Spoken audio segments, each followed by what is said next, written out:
What's up, fanboys and fangirls? Welcome to episode number 21 of the Reviewpoint podcast, coming to you from fanboysanonymous.com. I am your host, the man who calls the shots over at Fanboys Anonymous, Tony Mango, and joining me on the panel for this episode is Caroline Oliveira. Hi!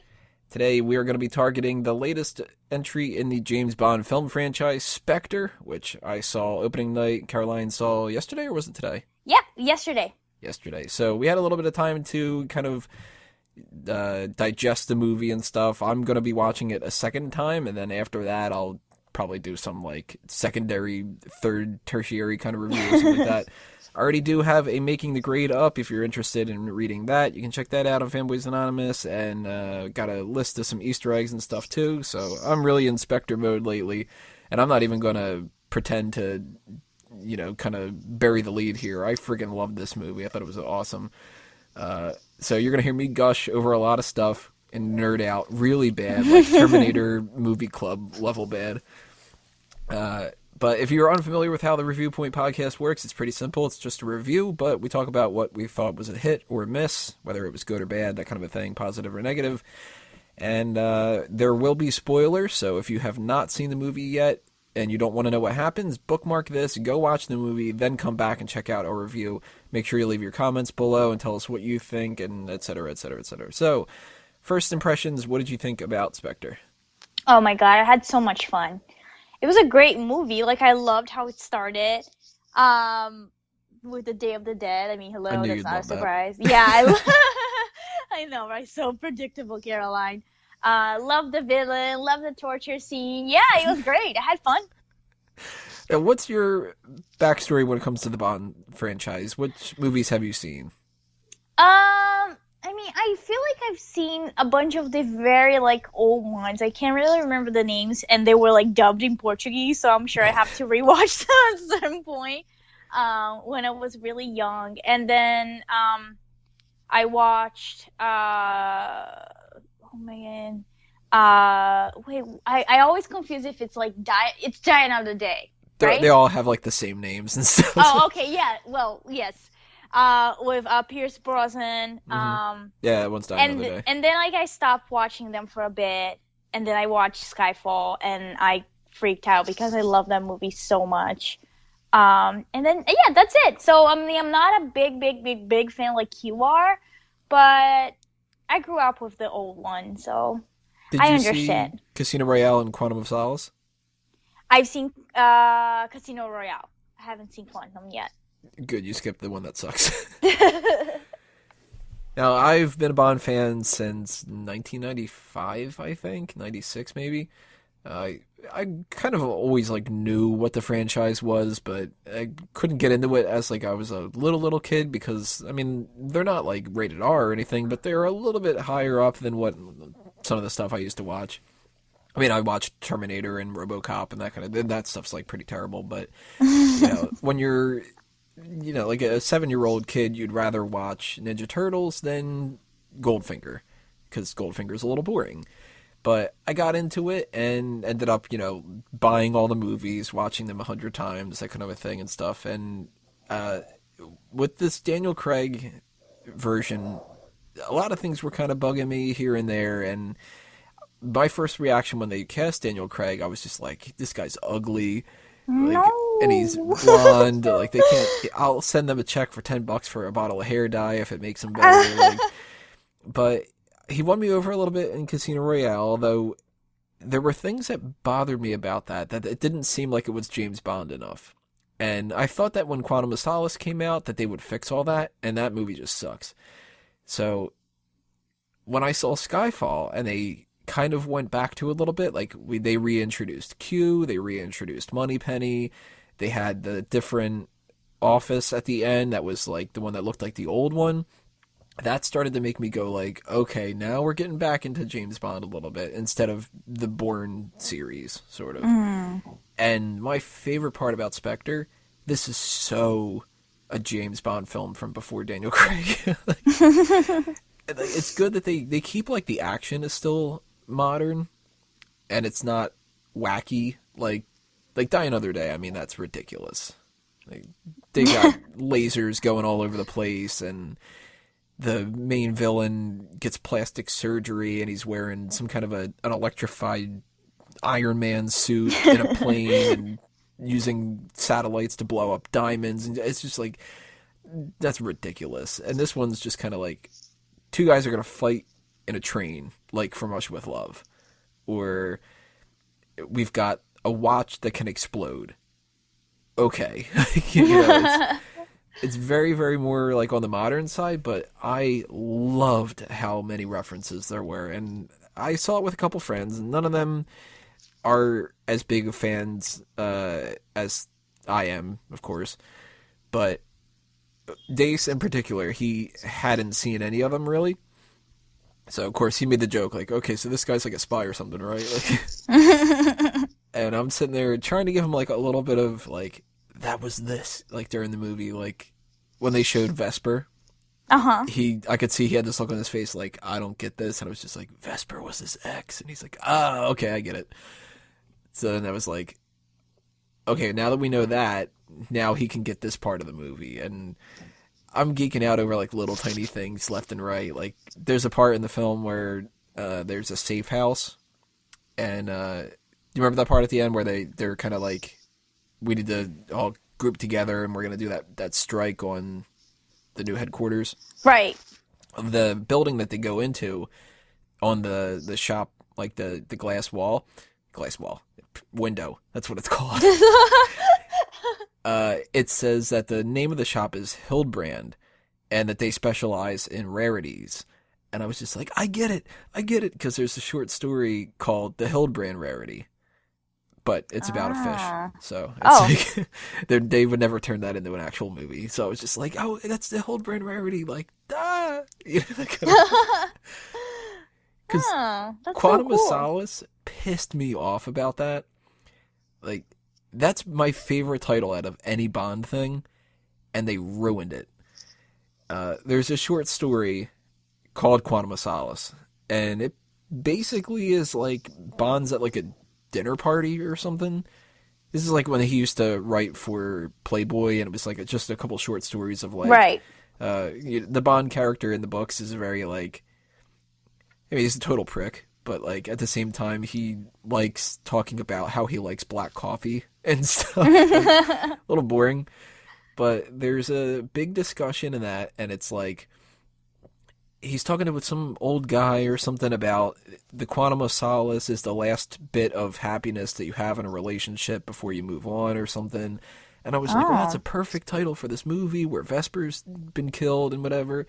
And they have a scene in that movie where he talks to an old man about relationships, but they don't drop the Quantum of Solace thing. Instead, they just call the organization Quantum, and I'm like, you're fucking dumb. Like, that's the kind of thing where when Bond orders a vodka martini and he says, you know, how would you like it? And you're sitting there expecting shaken, not stirred, and he goes, right. Do I look like I give a damn? And you're like, yes, you do, because you like it shaken, not stirred, you asshole. So I loved how, like, this movie had the shaken, not stirred line. It had Bond, James Bond.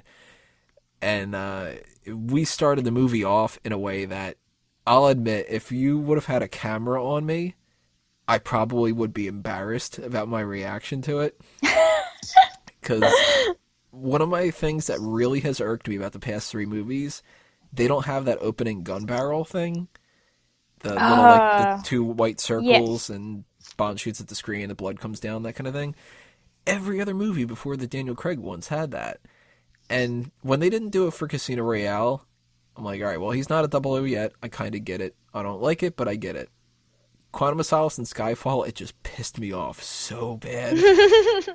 And I'm talking to my friend Ryan before the movie starts. The previews are on. People are still chatting and stuff. And he said something about, like, you know, like, do you think you're going to like it or something? And I was just like, dude, you're going to know from the very first 5 seconds of the movie if I'm going to be loving this or not. Because if they don't have that fucking gun barrel, I'm going to be pissed.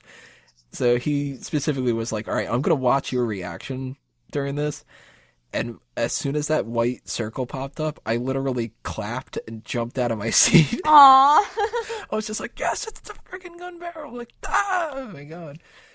And he just started cracking up, and he's like, dude, that's so ridiculous. I think that's awesome.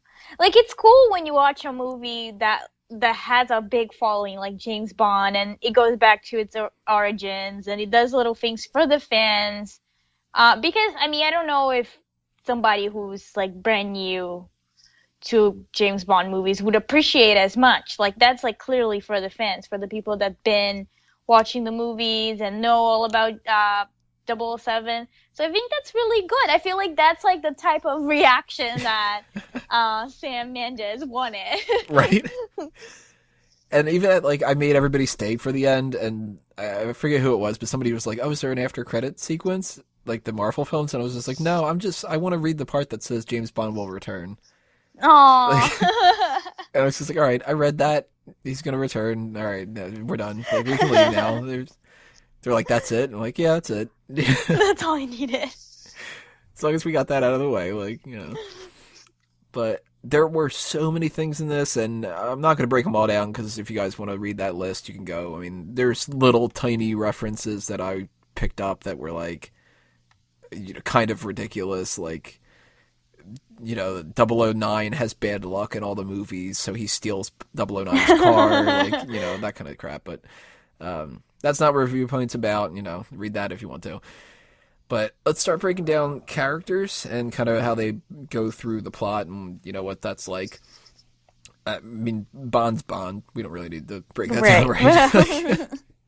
But what are your thoughts on Daniel Craig as Bond? Because right now, the biggest story that's been going around with this, he seems like he's over it and that he might not be coming back. Well, I call him my sexy monkey man because he looks like a monkey, but he's so sexy. Like I like him. I'm not gonna lie. I kind of like him that he's kind of like he's not even like in his fight scenes. He's not as tidy as the other Bonds are. He doesn't care. Like he doesn't give a shit. He's gonna break a fucking wall if he needs to. Like I love that. I think that's so hot. And he looked like a monkey. Like I have issues. Everybody that listens to these podcasts already know this, but I like him. I mean, I kind of like that he's blonde. It gives me more hope that one day we're gonna have a black James Bond, but this is like for later, I guess, or whatever. But I like him. I really do. He has those piercing eyes. He looks good on a suit. And he looks like he really could kick some ass in real life, so I love him.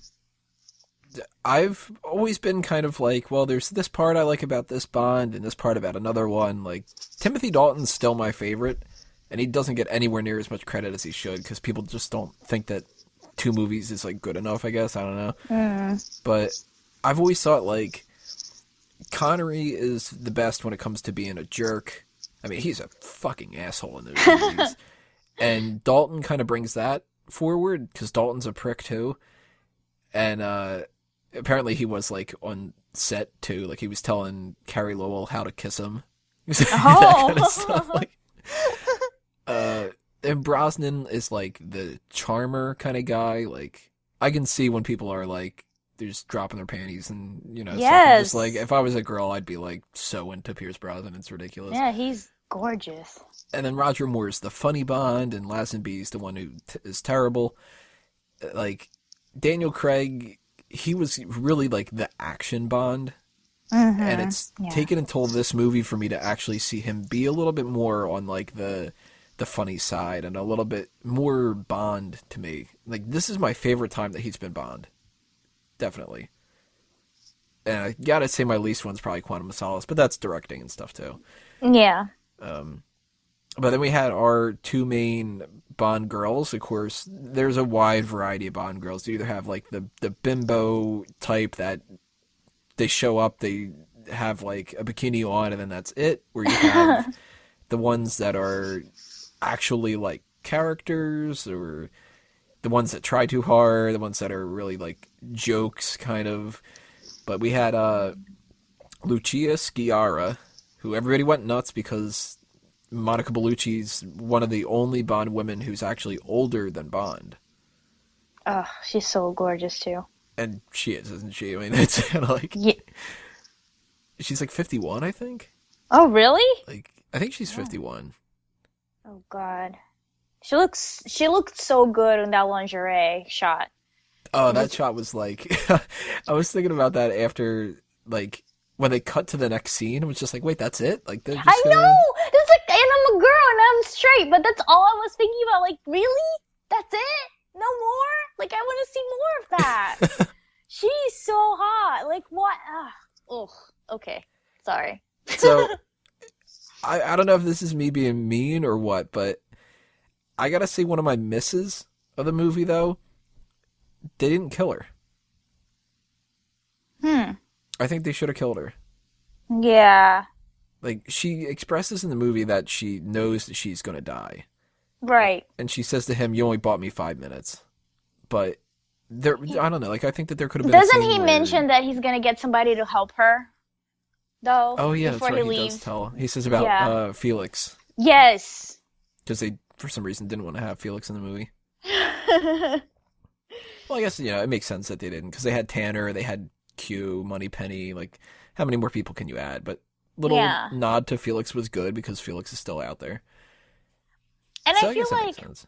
it would, I mean, I get what you're saying, but I also feel that if they decided to do kill her, it would send like the wrong message. Like, oh, she's like the old one, so let's just like kill her off, Well, that's kind of true. deal. I didn't think about that because people are complaining. They're like, "Well, why isn't she like the main one?" Well, because she's older. No, because her character is older, and Yeah. there's more of a story for Madeline Swan. Yeah. Now, True. with Madeline Swan, I thought that this was going to go a completely different route. And have you ever seen On Her Majesty's Secret Service? No, I haven't. All right, that one sucks too. But Okay. a lot of people love it. That's one of those you either love it or hate it kind of movies because it's either I think it's boring, and I hate George Lazenby as Bond. I'm not a big fan of Diana Rigg, and just so much about the movie I don't like. But I know a lot of people that they think that that's like the Bond movie because it's one of the most important ones. That's the one where Bond gets married. Mm-hmm. And spoiler alert, she dies. Dun So, dun dun. Yeah. But looking back at the end of this movie, I was thinking Madeline Swan's very, very much like the Bond girl in that because Tracy in that movie is the daughter of a crime syndicate leader. And Right. Madeline Swan's the daughter of Mr. White, the Pale King, which I thought that was kind of cool, the Pale King. Yeah, It's like, that's so cool. what an awesome nickname.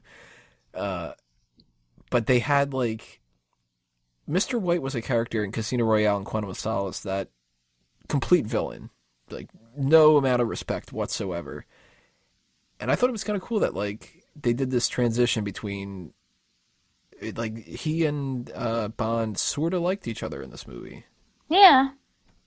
And, like, he gives him his word that he's going to protect Madeline, and Madeline's like, well, I don't give a shit about that old man, but she cries when he dies, or when she knows that he's dead. Like, I don't know, I kind of like that angle, because one of my favorite things about the Bond girls lately, I don't like it when, like, and they've done this in the older ones too, but they do it a lot with, like, newer movies. I don't like it when somebody looks at a more misogynist film franchise and they go, well, we gotta compensate for it instead of just, like, fixing it.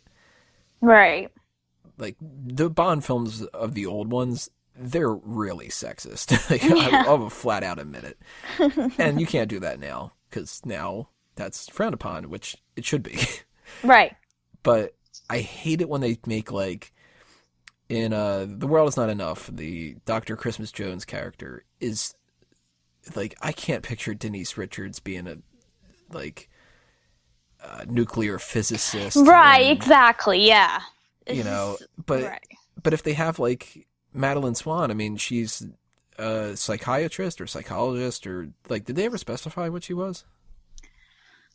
I feel like they did in like a very subtle way. I think that when Bond is saying all the degrees that she has, I think it's psychiatry. No, I'm not sure. I don't know if they, like, they probably might have even, like, avoided saying it for sure. Just Yeah. to kind of be like, she's smart. You know? Right. But I like how, so she's intelligent. We already established that with, like, that first meeting. Great. You know, I'm sick of the bimbo type, so good to have her be smart. And then they have that scene where he's just kind of a little bit like talking down to her, like, I gotta show you this is the trigger of a fucking gun and whatever. Yeah. And there's a reason for her to actually know how to use a gun. It's because her dad was frigging Mr. White. So I liked that, but at the same time, they didn't go out of their way to make her, like, save Bond in any way. Like, Yeah. there's the part with the watch, but that's totally Bond. He's just, take my watch Oh, and and also throw on it. the train as well. When he's about to be thrown out of the train, she manages to shoot the big guy. Good old Dave But Bautista. yes, with his iron nails. And his dumb little hat. But I liked Madeline Swan a lot. I thought that she was great. I'd give her... No, this is going to sound terrible. I'd give her a hit, but... What do you think? Was she a positive or a negative in the movie? She was good. I mean, I guess part of me, I liked exactly what you said. Like, there was a reason for her to be there. There was a reason for her to be smart, knows how to shoot and all that. But there was something for me that was just not clicking. But it might have been just like a acting situation for me. I felt like she was, I don't know. Like, I had a hard time connecting with her, and I really wanted to like her. Like, I like the part that she gets drunk, and like that's cool because it's not like she's a doll, you know. But there was something missing for me. I can't. I've been trying to think since I watched the movie. I watched it like yesterday in the afternoon, so I had some time to think about it. But I can't pinpoint what exactly was missing from her. But overall, I do like her character, and I think that she was a good addition for this movie. I think I might know what it is. What is it? Because I was thinking there could have been at least one more scene where maybe she expressed, like, not like fear for the situation or like regret for not patching things up with her dad, but like something like that. Yeah, Like, yeah. I mean, they kind of did a lot with like a tear falls, and you're supposed to just be like, okay, well then she actually does care. But maybe if she would have like expressed it more in like dialogue. Right, or even when she was drunk. Like, that's like the perfect opportunity. Like, let her be like belligerent and upset about things. Yeah, I think you're right. Instead, she's just kind of like, hey, no means no. Yeah. And Bond's like, fuck. We had a lot of the old cast is returning for different side roles. Like, we've got Ralph Fiennes is back as M. We got Moneypenny's back. Tanner is back. I always like Charles Robinson better. But they got Q's back. And I'm liking this new Q a little bit more now. I love Q, and he's two cats that he needs to feed. Yeah, the cat. That was a good little touch. He would be a cat guy. Like, He would, yeah. and I like how they did another, and this is another one of those Easter egg things, that Bond was a little bit upset that Moneypenny had a guy. Yeah. Like, that little relationship that they had in the movies before is always something that I thought was funny. Like, in GoldenEye, when Bond says, like, oh, you know, you're dressed up, like, pretty nice to come here. And she's like, I went on a date. And he's just like, do you went on a fucking date? What? But this is something that I don't know. I mean, I'm going to have to, like, really watch out for it the next time I see it.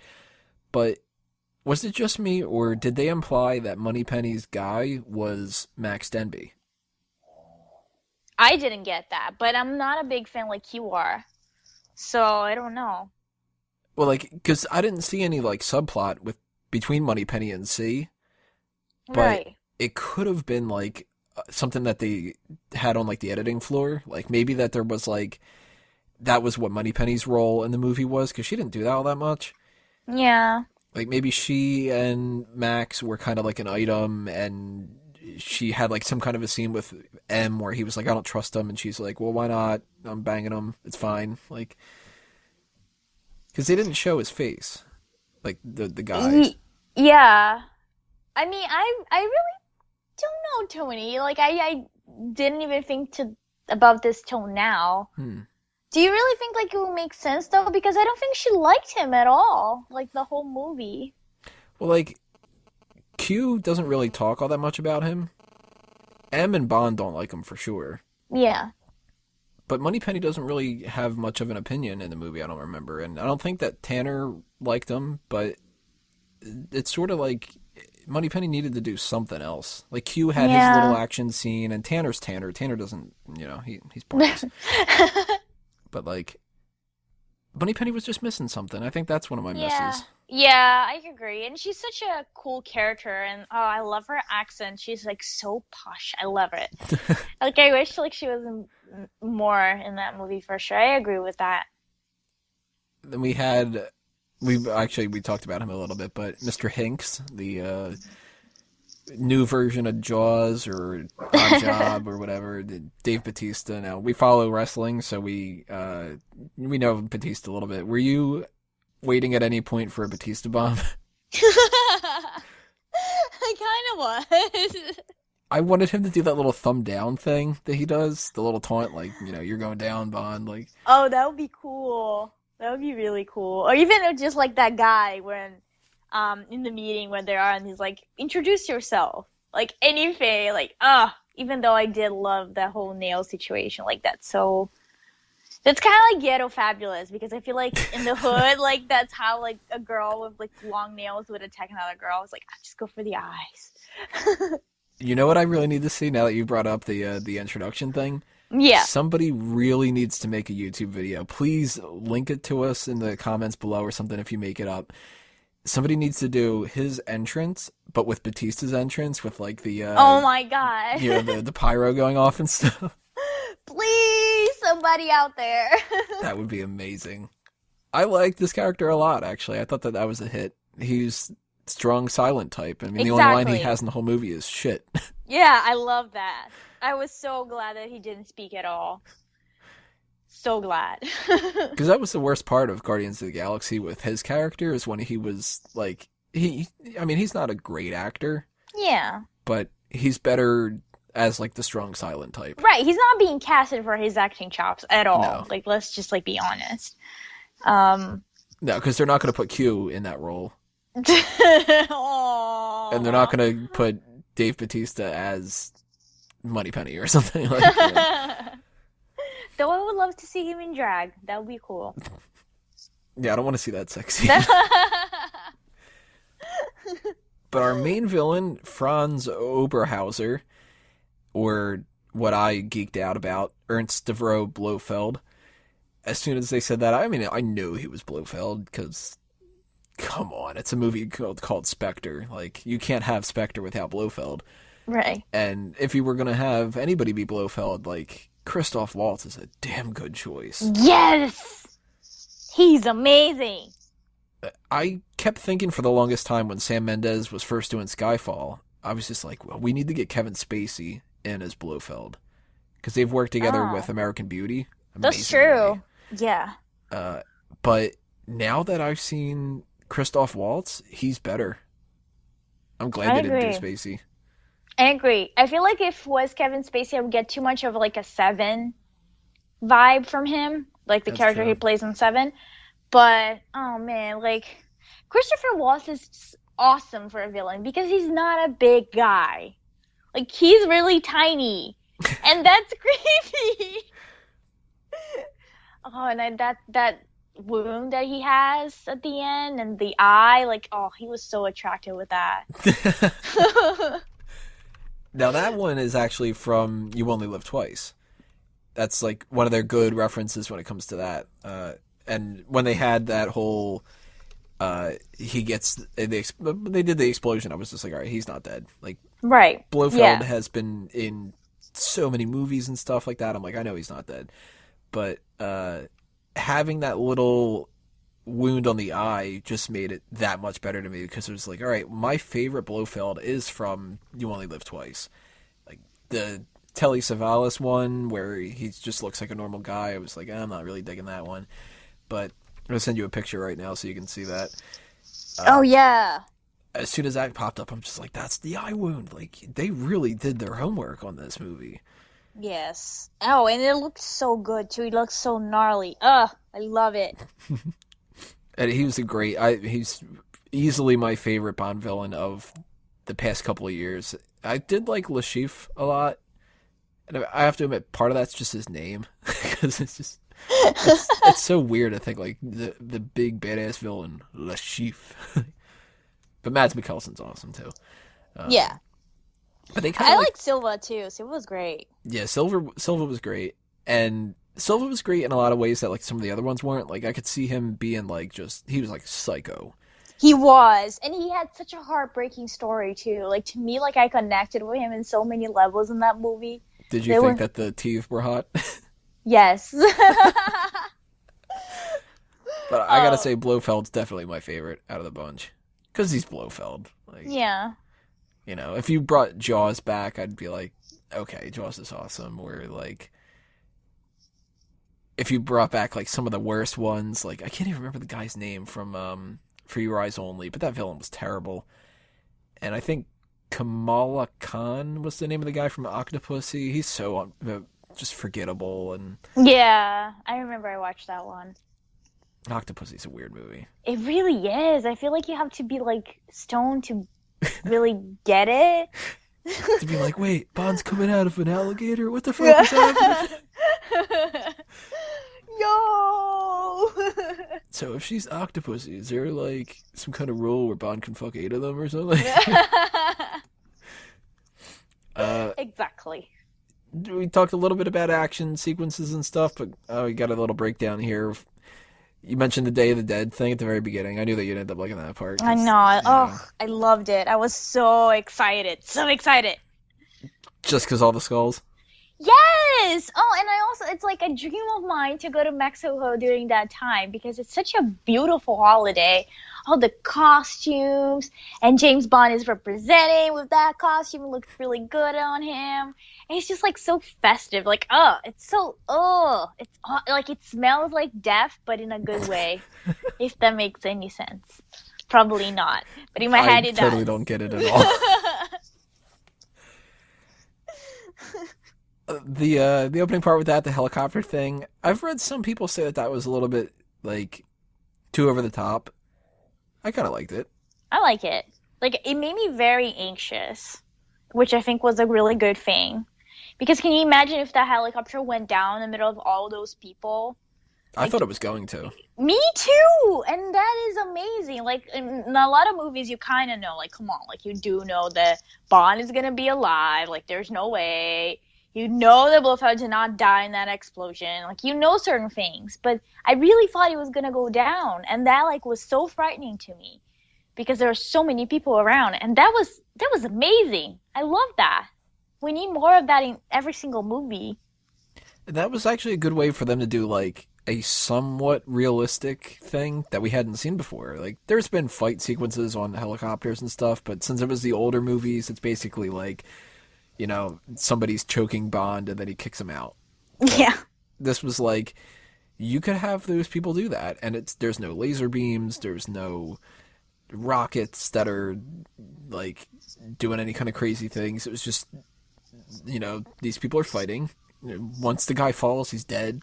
There's no, he falls and then it has to fall on top of him kind of a thing. Like, although that would have been kind of funny. And even when we had the car chase with Hinks, it's pretty much just a car chase. Right. I mean, we had a little bit of the gadgets, but the gadgets were failing. And the Which big was gadget, cool. Yeah, I mean, that was funny. Like when, you know, he types on the thing and it's the music set for 009. And he's like, fuck, you know. But, like, the gadgets were simple. It was just guns or a flamethrower or an ejector seat. Nothing else. Right. We didn't have it turn invisible like in Die Another Day. No, like, weird, like, well, we've got the laser beam thing that can cut through other cars from the living daylights. You know, simple kind of stuff. I like that. Although, I gotta say, one of these action sequences didn't do it for me because it was a little bit over the top, and that was the plane thing. I could see that. That plane could not be steered after that stuff. Yeah, I mean, it was cool looking, though. Like, it was exciting. I feel like it didn't do for you because I feel like you know a lot about these movies. Like I went to when I watched this, I went to this theater in Union Square, and it normally gets packed with people like those people that will get very excited over explosions. Let's just like say it like that. And they were going berserk, like, yo, oh my god, ah. And like it was funny. Like to me, it was like a good energy to see that people were getting pumped, like that pumped, Yeah. over a movie. I think if I saw it with that crowd, I'd like it a little bit better too. But It's great. It's great. Like I'd probably say my favorite out of the whole bunch though was probably the train fight. the train fight was good. I think that for me, I'm still gonna stick with the Day of the Dead helicopter scene. I think. Just because I was scared that thing was gonna go down, so it was great. But yeah, the train was great too. Like it was a great movie. Like I have a hard time like picking it apart in a negative way. I'm hoping that when I go see it the second time, I'm not going to notice a bunch of stuff that I hate. Oh, why would you do that to yourself? It's just naturally do it. Like I still love The Living Daylights, but the more that I watch the movie, the more I realize how there's like 10 plots in that, and none of them really make any sense. Like, I mean, Bond steals diamonds that are something to do with, like, they're going to pass that off to the drug money people that are going to sell that to get money for guns or something. And it was just like, what? Like, I don't know, but the Bond girl's hot. Yeah. So, music's another whole category here. Writings on the Walls, like, solid Bond film theme. It bothers me a little bit when they don't have the name of the movie.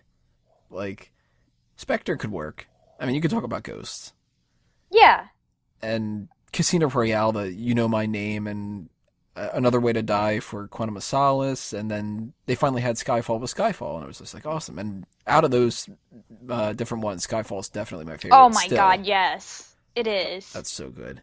But I gotta say, it's so good. Writings on the Wall is probably my number 2 for the Daniel Craig ones.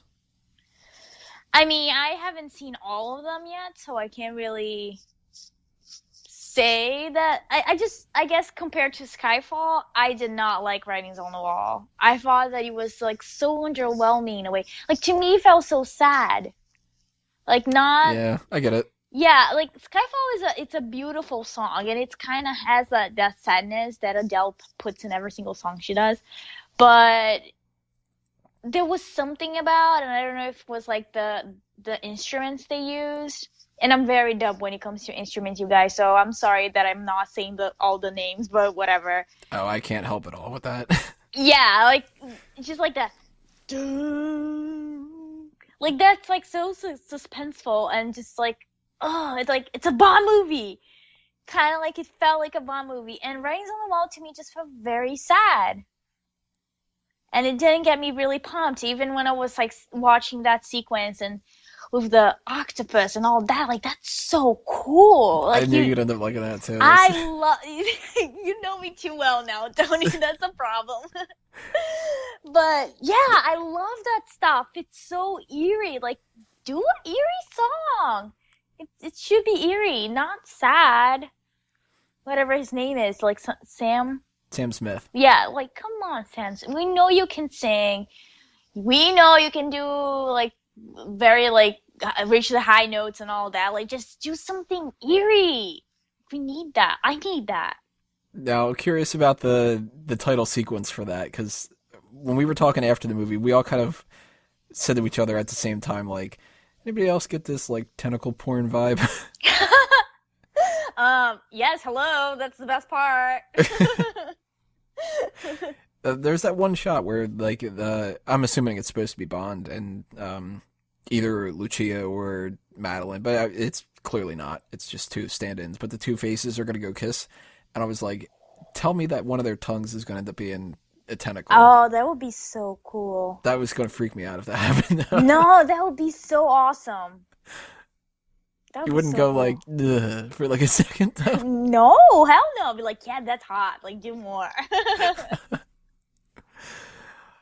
We had some other stuff with like little miscellaneous things. I really loved how they tied everything back in together, like they had the little Vesper Lind interrogation tape that he found, and they kind of like admitted, okay, well, Quantum sucks, but Quantum was just a subdivision of Spectre, and like I liked how everything was kind of like, even like M, the previous M, she had that one quick little thing from her will, Yeah.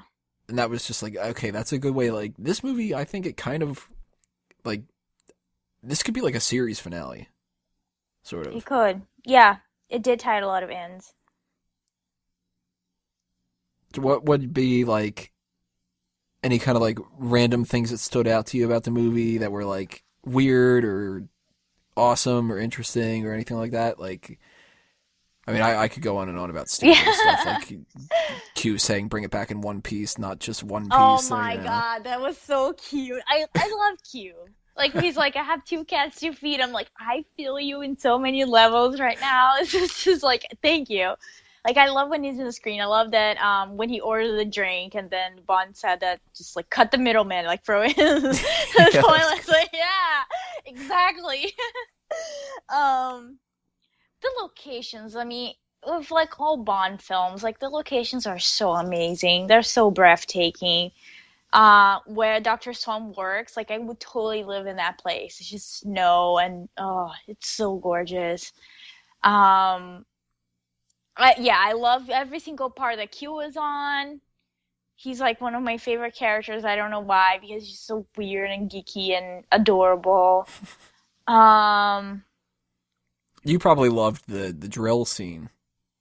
Yeah, I did. That was my favorite part. Thank you for bringing that up. I was just, like thinking about Q and I completely forgot. Oh my God. No, the drill scene was great. I watched it with my friend and she was freaking out. She was like, no, no, no. And I'm like, yes. It's so great. Like, I love it. Like the sound effects in that. I love it. I love that the blood wasn't like overly done. It was just great. And just like I love that he was just like calmly just like in his computer. It's like, "Oh yeah, so we're gonna just do like gentle stimulus." And then like that is and he has a cat. He has a very cute cat. The Blofeld cat, yeah. Like part of me kind of wish that he had the hairless cat, and then I'm like, no, but that's like Dr. Evil, so that wouldn't be good. Yeah. Oh man, and his facilities in the middle of the desert, that's so cool, and the car that comes to pick them up, that was awesome as well. And that too, I mean, the You Only Live Twice base of operations is a volcano. And of course it erupts because you can't have a volcano not erupt in a Bond film.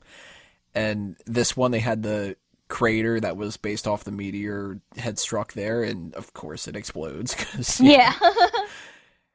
But even little things like the Bond wearing a white tuxedo with a red carnation was something that was just Yes. like, I get it. That's a Goldfinger reference in a train, like, which is From Russia with Love, which is this, which is like, that's like a love letter to Bond films, except for maybe not like the more recent ones. There's no references to Die Another Day. No Madonna? No Madonna. No Madonna. Sam Smith actually does not have a cameo. I was a little bit surprised about that because a lot of the times they like to put some of those people in there. So I was sort of expecting him to be like, I don't know, like a passenger in the train or something. And I was looking out for that, but I didn't see him. I mean, he might. I don't know. Yeah, maybe But he was there. what would you say out of everything would be your biggest miss and your biggest hit? My biggest miss, I'm gonna agree with you. I feel like Moneypenny should have had a little bit of a bigger role, and it's like not like massive, but I mean, like I feel like the only thing major that she did was to help Bond when he was driving and in that car chase, and she was talking to him on the phone. Um, so I wish like she had a bigger part. I feel like it's that, and it's a tie between that and Dr. Swan's a little bit more like a emotional scene, so that I could connect to her a little bit more. So those two, like the girls, I wanted more power from the girls in that way. Um, Power being able to connect with them a little bit more. And my biggest win for this, Oh man. I think I'm gonna say the drill scene was really cool. Like I wouldn't mind like having that on repeat for a while. I'm just gonna Is send it you a weird? soundbite of a drill going off. Yeah, no, is it weird? Like I like Daniel Craig, I like Bond. I don't want him to get hurt, but there was like something about that scene that I was just like, yeah, do it more. Like go for his eyes. Like, yeah, do it. Oh man, I'm glad my therapist is not listening to this. Not until I send it. I gotta say, probably my biggest miss, if it's not Moneypenny being dropped a little bit, which I'm so convinced that that was a storyline that they dropped. It had to have been. Uh, if not that, then I think maybe I would have liked a little bit more. For the was it the Alps? What was the like the snowy location? Do you remember what the place was? The one that he in the cabin or where she worked. Where she worked, that whole thing. Like, do you remember the Oh location itself? I don't remember where it was. no, I They had don't. Mexico for Day of the Dead. They had Austria for like, was it Austria? I think Wait, so. No, I don't know. Whatever it is, they have Rome. Alaska. We'll just say it's that.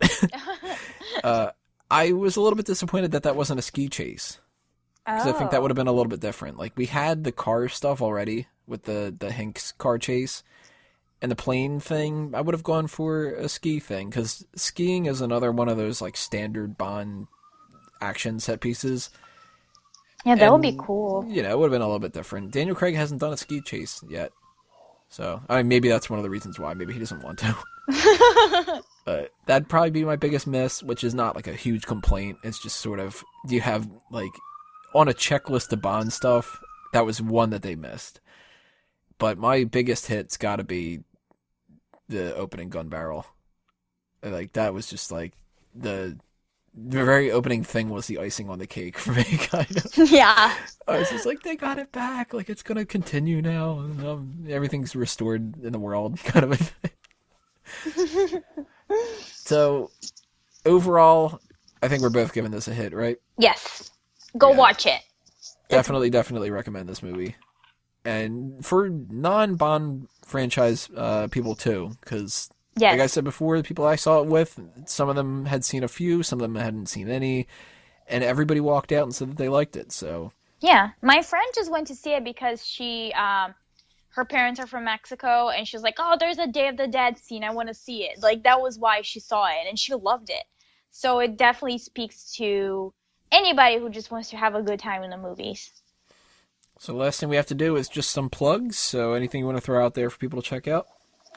Yes, I'm still trying to set up my freaking online store, but in the meantime, check out my Instagram, creepy_Caroline, and check out Fanboys Anonymous always. What's the online store going to be?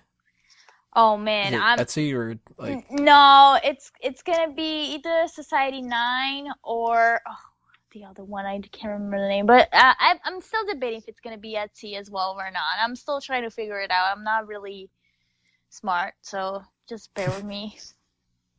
Either way, check that out. Make sure that you guys keep checking fanboysanonymous.com for more stuff. I'm going to see how many more Bond articles I can write up. I mean, eventually, we're going to tap the well pretty dry, but we're going to be rounding out Spectre and Bond stuff pretty soon because we got to start ramping up to Star Wars month, which, I mean, if I went nuts over the Bond stuff, I'm going to go nuts over Star Wars too. Like, I'll fully admit, as excited as I was for the gun barrel, probably the same level, if not more, when it comes to the Star Wars stuff. Like, when I watched that most recent trailer, I got teary-eyed. Aww. I'm like, this is ridiculous. I'm a 28-year-old man. I should not be doing this. But different franchises, they give you the goosebumps. So we're going from one to another one. So lots more articles when it comes to Bond and Star Wars coming up soon. We've got another set of movie club that's going to be coming out. That's going to be Bond related. I haven't quite figured out what movies we're doing yet, but I know we're going to do Bond films. Probably going to do one for each Bond. So right now, I would assume we're probably going to do maybe like Goldfinger for Connery. We got to do On Her Majesty's Secret Service for Lazenby because that's his only one. So we got to suffer through that one. Not sure about Roger Moore. It seems like people would want maybe Moonraker, maybe Live and Let Die, maybe Vito Will Kill. I don't know. And Brosnan's Goldeneye for sure. And Dalton's License to Kill. So we got all those coming up. And probably Casino Royale, I think, for Craig. So if you want more Bond stuff, go ahead and check that out too. Make sure that you follow this, share, like, subscribe, pass it along to your friends, all other kind of stuff like that. If you're interested in the wrestling stuff, go to smarkoutmoment.com. If you're interested in completely random stuff, you never know when there's going to be another episode of the All Talk Show, so follow the All Talk Show on all those different platforms. And that should do us in for episode 21 of the Review Point. Tell us what you think were the hits or misses. And I think that's about all we need to do. So, wrapping us out, I'm Tony Mango, and I'm a fanboy. See you next time, everybody.